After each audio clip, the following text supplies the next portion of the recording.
Now on to the ABC, and the fallout from the Laura Tingle racism saga continues.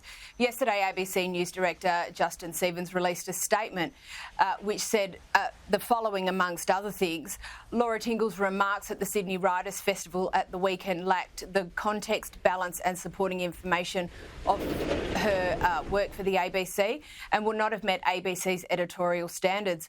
Although the remarks were conversational and not made in her work capacity, the ABC and its employees have a unique obligation in the Australian media. Yet there doesn't seem to appear to be any acknowledgement of this failure from Ms Tingle in her op-ed length statement, does there, Nick?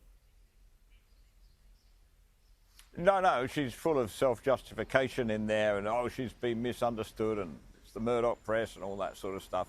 It's what you expect. We've seen this play out before, haven't we? That an ABC reporter or commentator, makes some outrageous statement or does some misreporting, say for instance on Donald Trump and Russia, and it's just ignored. They get away with it. It's a travesty, an absolute travesty, and I wonder what it would take to actually bring some discipline to the ABC, because it seems that management are trying their best to look like they're saying the right things, but it's a gentle slap with a wet lettuce leaf, I think, to Laura Tingle from ABC management, and there's no consequences for her. She's too powerful.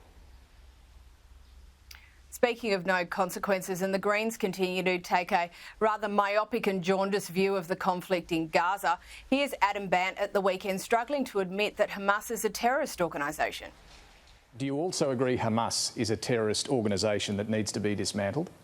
Well, they're listed as a terrorist organisation. Do you support that? And our point is now, well, it's just a fact. They're listed I'm as a asking terrorist. if you support it. Do you think they're a terrorist organisation? Well, we're not arguing to change that. We're saying they're listed as a terrorist organisation. So you agree they are a terrorist organisation? Well, but the point is, what are you going to do? The Palestinian civilians cannot be collectively punished. Sounds like you're having some trouble saying that Hamas is a terrorist organisation.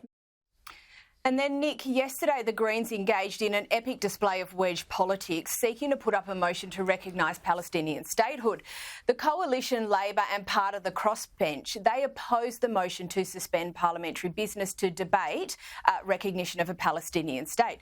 Now, there were two things which I thought particularly interesting to my mind. The part of the crossbench which voted with the major parties and the ones who abstained. And then the Greens' tantrum in the aftermath about Labor preferences. It was a rather instructive vote, wasn't it? Absolutely, and the fact that Adam Bandt and the Greens are prepared to play politics with a crucial foreign policy issue like this it just shows we're in a very, very dangerous position if they get the balance of power in the next election. And I think you're right. What I think is going on here is that nobody in the Greens is really taking the foreign policy issues seriously. They're just after another totem. The Palestinian people are their latest totem.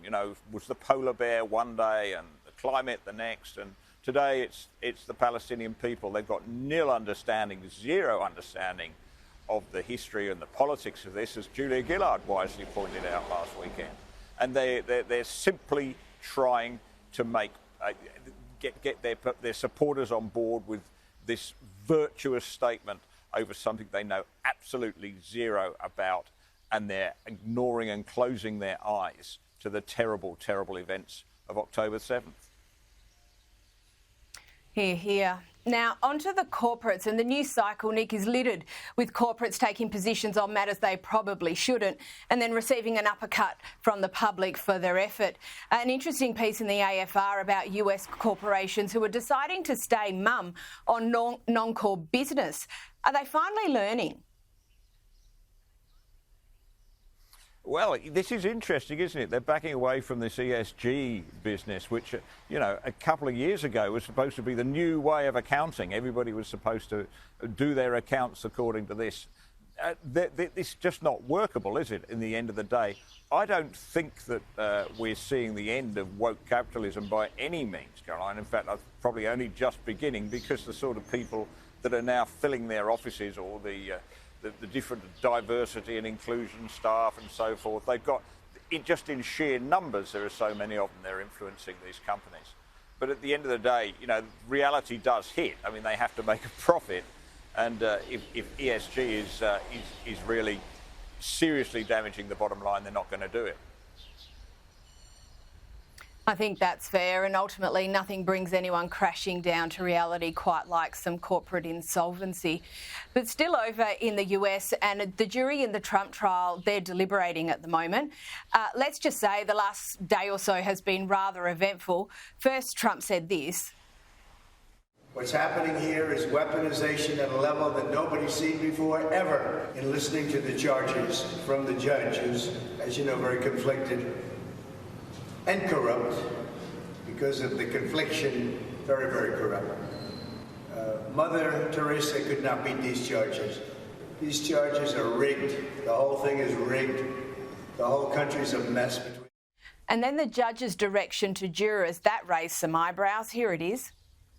One thing in particular that this judge said that these jurors could do.